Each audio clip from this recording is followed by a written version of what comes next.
Hello YouTube，歡迎翻到嚟16.AI 嘅頻道啦，我叫16。咁今集咧就想同大家分享一下點樣可以教識你嘅 AI 啦，或者你嘅 AI agent 咧去 perform 某啲好 specific 嘅任務啊。咁唔知你有冇試過咧？叫隻 AI 做嘢，咁佢嘅 output 咧同你自己諗嘅嘢咧係爭好遠嘅。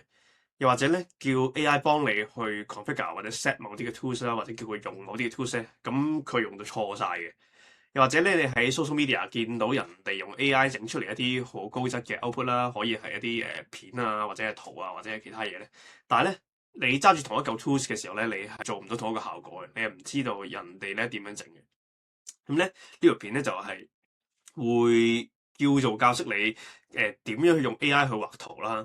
咁其實都可以教識 AI 去做其他嘢嘅。咁我哋今條片咧就會純粹用喺一個 Excalibur 呢一個 platform 嗰度咧，去示範一下我哋點樣用 AI 咧去教識佢喺呢一個 platform 嗰度咧去畫圖嘅。咁而我哋咧呢一集嘅原材料咧有Visual Studio Code 啦，同埋一個 Claude Code 嘅 Paid Subscription。咁如果你係一個香港人咧，你要攞一個Claude Code 嘅 subscription 咧，其實係有少難度嘅。咁但係咧呢個咧就唔係呢條片嘅討論重點啦。咁就呢個之後先再算。咁我當呢兩嘢咧都會容易攞到先咁樣。OK。咁第一樣嘢，我哋要去攞呢一個 Visual Studio Code 嘅軟件啦。咁其實呢一個係一個 software development 嘅軟件嚟嘅，咁啊 for 啲programmer 係打曲嘅。咁但係都唔使太擔心啦，因為我哋呢條片咧唔需要打曲嘅，AI 咧會同我哋打晒啲曲佢嘅。咁呢一個就係一個 Microsoft develop 嘅平台啦。咁上 Google 嗰度揾 Visual Studio Code 咧，咁就好容易 down 到噶啦。咁就 download 完 Visual Studio 之後咧，就開翻佢啦。咁開咗佢之後咧，你就應該未會裝到 Claude Code 嘅。咁點樣裝喺 Visual Studio 入邊用 Claude Code 咧？就會去左邊呢度啦，去搜尋 Claude，然後咧喺呢一啲extensions 啦，或者叫 plugin 啦，咁咧嘅位置咧就 download 翻Claude Code 咧，咁就可以噶啦。咁然後咧，我哋再上翻去上面 Explorer 嗰度啦。咁如果你第一次用 Claude Code 咧，佢會話你未有folder 啦，亦都未有 repository 啦。咁咧你就喺照佢指示咧開翻個 folder 咧就可以噶啦。咁因為時間關係啦，我已經開咗個 folder 叫做 Excalibur Demo 啦。咁你呢一個 project 所有嘅 files 咧都會爆晒喺呢度噶啦。咁而我哋咧一開始咧佢就會話啊咩叫 Claude MD file for instructions。咁我哋咧其實係有幾個步驟嘅。我哋咧需要整一個 Claude.md 嘅 file 俾呢一個 project 啦。咁其實就係一個 project 嘅大廊啦。咁其實呢一個咧亦都我哋都會叫 Claude 幫你寫，都唔建議自己寫，因為而家 LLM 寫嘢咧其實in general 都一定會好過人寫噶啦。咁第二個步驟咧，我哋會instruct 呢一個 Claude 咧去 install Excalibur 嘅 MCP server 同埋 skills 嘅。咁呢個一陣再解釋係乜嘢啦。咁然後咧第三咧就係俾個 prompt 佢，令到佢生成我哋想要嘅嘢。咁其實成個 architecture 係點樣去運作咧？就係我哋有一個user 喺度啦，呢個係我哋。咁然後我哋就係呢一個 Claude agent 啦。咁你當其實呢一個可以係 Claude 啦，可以係 GPT 啦，咁或者可以係其他嘅 AI 都可以嘅。咁其實佢自己本身咧已經係好醒目啦。但係如果佢冇一啲 context 咧，或者係一啲 specific 關於嗰個 tools 嘅資訊咧，或者技能嘅話咧，咁其實佢出嚟嘅 output 咧都唔會係太好嘅。所以咧，我哋會俾 MCP server 俾佢做 reference。咁 MCP server 咧就係嗰一個 tool 嘅資訊。咁你可以幻想佢成為一個類似 USB drive 咁啦。咁個 USB drive 咧就入邊咧有晒關於 Excalibur 呢一個平台嘅點樣用啦嘅資訊啦，都會擺晒入邊。咁咧 Claude 咧就可以去睇呢個 MCP server，可以即係supply 啲資訊俾佢，究竟點樣去喺呢個平台上面畫圖。咁另外咧，我哋會 develop 一個 skills 俾佢啦。咁呢個 skills 咧，其實簡單啲講咧，係一個叫做 reusable 嘅 knowledge 同埋一個 task workflow 嚟嘅。咁即係話咧，我哋唔需要每一次都好似我哋用 ChatGPT 咁啦，每一次都要同佢講話，我哋想點點點咁樣，然後咧佢先至可以喺一個嗰個 chat window 入邊咧出到我哋想要嘅 output。而我哋咧將呢一個 instruction 咧係擺咗喺一個叫做 skill.md 嘅 file 入邊咧，然後佢每一次咧喺呢個 project 入邊咧都可以 reference 翻呢一啲 instruction 咧，從而咧去參考咗 MCP 同埋 skills 之後咧，去出翻一個理想嘅 output 嘅。咁而 skills.md 呢一個 file 嘅 architecture 咧，應該係點樣咧？首先第一個部分咧係應該要俾一個 formatter 佢啦。其實呢一個咧就即係一個呢一個 skill 嘅 description，去俾個 AI 睇究竟我幾時要用呢個 skill。咁喺呢條片我哋得呢一個 skill 就話佢一定會知道我哋應唔應該用啦。咁但係如果我哋第日喺一個 project 入邊去 develop 翻10零廿個 skill，咁個 AI 咧每一次都要睇晒成個 skill 先知道佢啱唔啱用嘅話咧，就會好費 token 嘅。咁所以咧，我哋有一個 formatter 俾佢咧，淨睇呢一段，咁佢就知道呢一個 skill 咧啱唔啱用。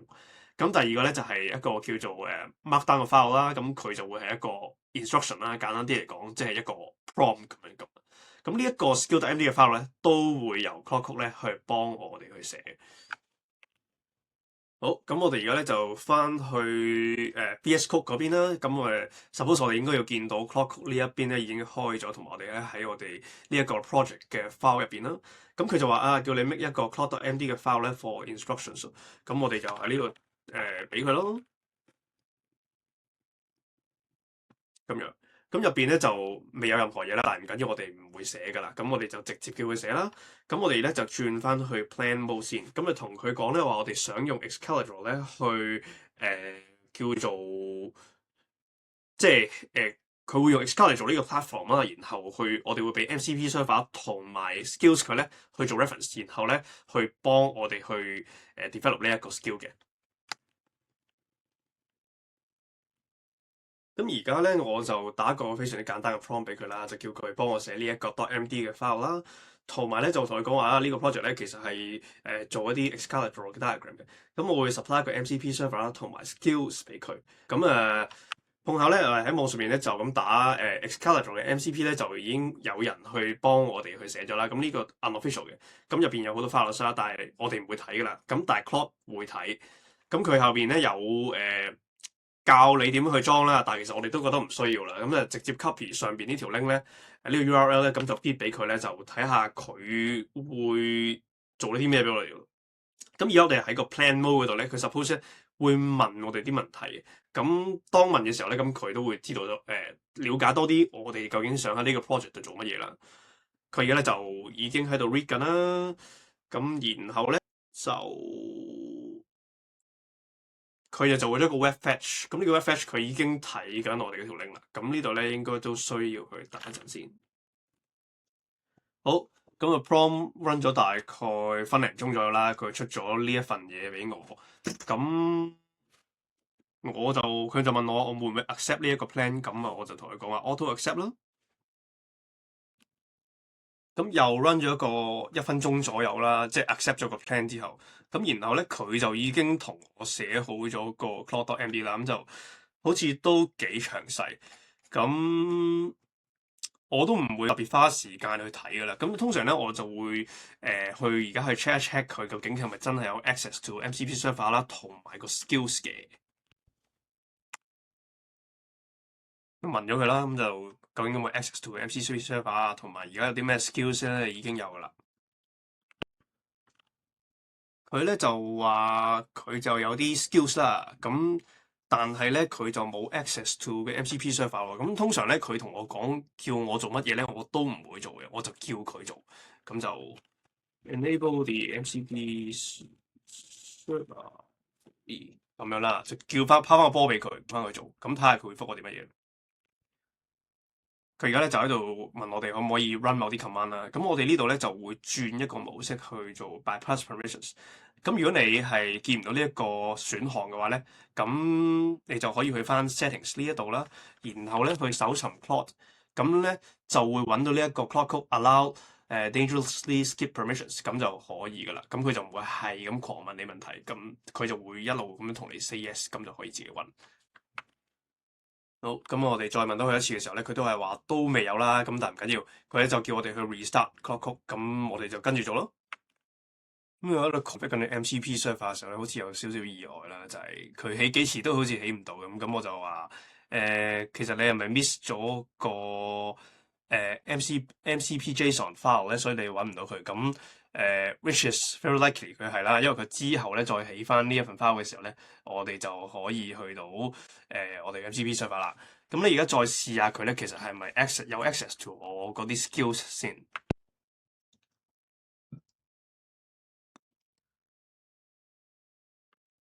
OK，咁佢呢度話咧，呢啲 skill 咧已經有喺手噶啦。咁我哋而家咧可以試下用佢咧嚟做一個畫圖啊。咁我呢度咧就有一個example 嘅 workflow 啦。我哋試下，如果用佢有嗱，其實我已經叫 ChatGPT 咧畫咗一次啦。咁如果佢就俾咗一堆類似模似樣嘅嘢，我咧就叫我 paste 落去 Excalibur 啦。咁但係我試過咧係 paste 落去咧係乜都冇嘅。咁我哋而家試下將同一個 prompt 咧去俾 Claude Code 咧係 with 我哋 MCP server 同埋個 skills 咧去做嘅話咧，咁佢會唔會係出到啲好啲嘅 output 咧？哇！呢個 prompt 都 run 咗差唔多3-4分鐘。咁然後佢睇下做咗啲乜先，佢仲做咗啲 snapshot，但係我其實都冇叫佢做啲 screenshot，咁但係唔緊要。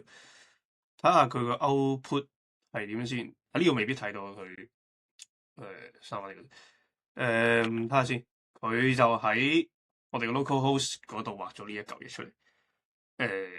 你話係咪100% 可以即刻出得街？都可以再執下嘅。咁但係你覺得即係佢畫得叫似模似樣咯，係咪先？咁如果我將呢一個 paste 翻去 official 嗰一個 Excalibur 嘅位嘅話，係會呢個樣，即係我覺得叫 not too bad 咯。咁但係如果你冇 skills 或者冇 MCP server 俾個 reference 嘅話咧，其實基本上佢係完全畫唔到。咁呢個就係我哋點樣去教識一個 AI agent 去 perform 一個 specific 嘅 task 啦。其實今次係畫圖，咁下次咧可以係其他嘢啦。又或者係你平時翻工會遇到一啲好繁瑣嘅工作咧，咁其實都可以用呢個方法咧去教翻個 AI agent 咧去點樣去 perform 呢一個 task 嘅。咁做翻個小總結啦，呢條片我哋做咗啲咩咧？就係我哋裝咗 Visual Studio Code 啦，咁然後喺入邊咧去裝咗 Claude Code，然後我哋用我哋嘅 Paid Subscription 咧去做咗我哋呢一啲流程。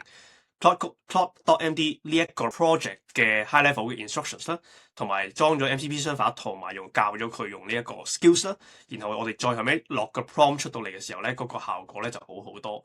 咁所有其他啲 architecture 嘅嘢咧，咁呢一啲都可以去記住啦。因為第日咧你去 develop 其他，即係用教呢一個 Claude Code 或者其他 AI agent 咧去 develop 一啲 skills 嘅時候咧，咁呢一啲 architecture 咧都係可以重複用嘅。咁希望呢條片會幫到大家啦。中意呢條片嘅話，記住like啦、subscribe 同埋 share 俾你嘅朋友啦。我哋下條片再見，thank you，拜拜。